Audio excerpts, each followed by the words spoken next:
મારી ચેનલમાં તમારું સ્વાગત છે।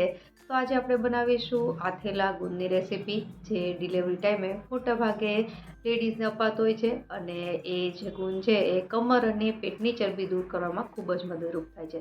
તો ચલો ફટાફટથી રેસીપી શરૂ કરીએ। અને રેસીપી પસંદ આવે તો વિડીયોને લાઇક અને ચેનલને સબસ્ક્રાઈબ કરવાનું ના ભૂલતા।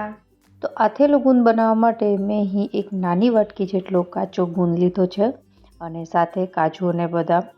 હવે સૌપ્રથમ આપણે ગુંદને મિક્સર જારમાં દળવાનો છે। ગુંદની ક્વોન્ટિટી ઓછી હોવાના લીધે મેં અહીં મિક્સરનું જે નાનું જાર આવે છે એમાં લઈ લીધો છે અને આ રીતે દળી લેવાનું છે। વચ્ચે વચ્ચે ચેક કરતું રહેવાનું, જો ગુંદ ક્યાંય આખો રહી જાય તો ફરીથી આપણે એને દળી લેશું। તો લગભગ આવી રીતે 2 થી 3 વખત મેં આમ કરી અને ગુંદ છે એકદમ પાવડર જેવો દળી લીધો છે। તો ગુંદ આપણો દળાઈ ગયો છે, આપણે એને એક પ્લેટમાં લઈ લેશું। હવે એ જ મિક્સર જારમાં આપણે કાજુ બદામ છે એનો પણ ભૂકો કરી લેવાનો છે। કાજુ બદામને પણ બને ત્યાં સુધી ફાઇન પાવડર થાય એ રીતે દળી લેશું, ક્યાંક આખા ટુકડા રહી જાય તો ચાલે। તો કાજુ બદામ દળાઈને તૈયાર થઈ ગયા છે, એને પણ આપણે કાઢી લેશું। અને હવે ફરીથી એ જ મિક્સર જારમાં આપણે સાકર દળવાની છે। આથેલા ગુંદમાં હંમેશા સાકરનો ઉપયોગ થતો હોય છે। તો અહીં સાકર છે એને નાના નાના જે ટુકડા હોય, જો તમારી પાસે મોટી સાકર હોય તો થોડી એને ખાંડણીની મદદથી ખાંડી લેવી અને ત્યારબાદ મિક્સર જારમાં આ રીતે દળી લેવી। તો સાકર પણ દળાઈ ગઈ છે। હવે આ બધી જ વસ્તુ દળાઈને તૈયાર થઈ ગઈ છે। હવે આપણે આથેલો ગુંદ બનાવવા માટે ઘી ગરમ કરવા માટે રાખી દઈશું। તો અહીં લગભગ 3 થી 4 ટેબલ સ્પૂન જેટલું ઘી છે। મેં અહીં 2 મોટી ચમચી લીધી છે, જે 3 થી 4 ટેબલ સ્પૂન જેટલું થાય છે।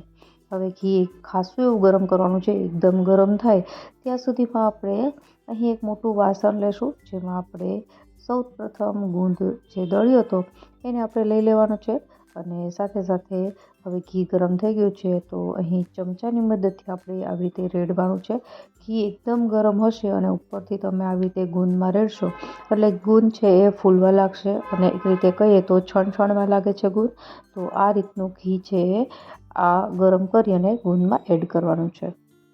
તો આ રીતે બધું જ ઘી એડ કરીને ચમચા વડે મિક્સ કરી દઈશું, તો ઘી અને ગુંદ સરસ રીતે મિક્સ થઈ જાય। ત્યારબાદ હવે આપણે આમાં એડ કરવાના છીએ કાજુ બદામનો જે આપણે ભૂકો તૈયાર કર્યો હતો એ, અને એને મિક્સ કરી દઈશું અને ત્યારબાદ થોડી વાર માટે એને ઠંડુ થવા દેવાનું છે, કારણ કે ઘી એકદમ ગરમ હોય છે એટલા માટે। જ્યારે તમે ઘી ઉમેરો ત્યારે તમને થોડી ક્વોન્ટિટી વધારે લાગશે, કારણ કે અત્યારે તમે જોઈ શકો છો કે ઘી એકદમ ગરમ હોવાના લીધે છૂટું છૂટું રહે છે, પણ બીજી બધી વસ્તુ ઉમેરશું ત્યારે ઘી એકદમ માપમાં થઈ જશે। તો અહીં હવે ઉમેરીશું આપણે 3 ટેબલ સ્પૂન જેટલી દળેલી સાકર અને ત્યારબાદ 1 ટીસ્પૂન જેટલી સૂંઠ। સૂંઠનું પ્રમાણ તમારી રીતે વધતા ઓછું કરી શકો। ત્યારબાદ 1 ટીસ્પૂન જેટલો સુવાદાણાનો ભૂકો અને હવે 2 નાની વાટકી જેટલું સૂકા ટોપરાનું છીણ, જે લગભગ અડધા કપ જેટલું થાય છે।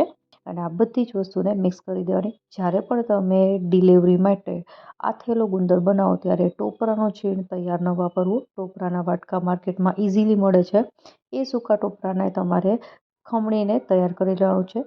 હવે આ બધી વસ્તુ મિક્સ થઈ જાય એટલે આપણો આ આથેલો ગુંદ છે તૈયાર થઈ ગયો છે। આ આથેલા ગુંદની રેસીપી છે વર્ષો જૂની રેસીપી છે, જે ડિલિવરી ટાઈમે સ્ત્રીઓને અપાતો હોય છે, જે કમર અને પેટની ચરબી દૂર કરવામાં ખૂબ જ મદદરૂપ થાય છે। તો આશા રાખું રેસીપી જરૂરથી પસંદ આવી હશે। ફરી મળીએ નવી રેસીપી સાથે, ત્યાં સુધી બાય બાય।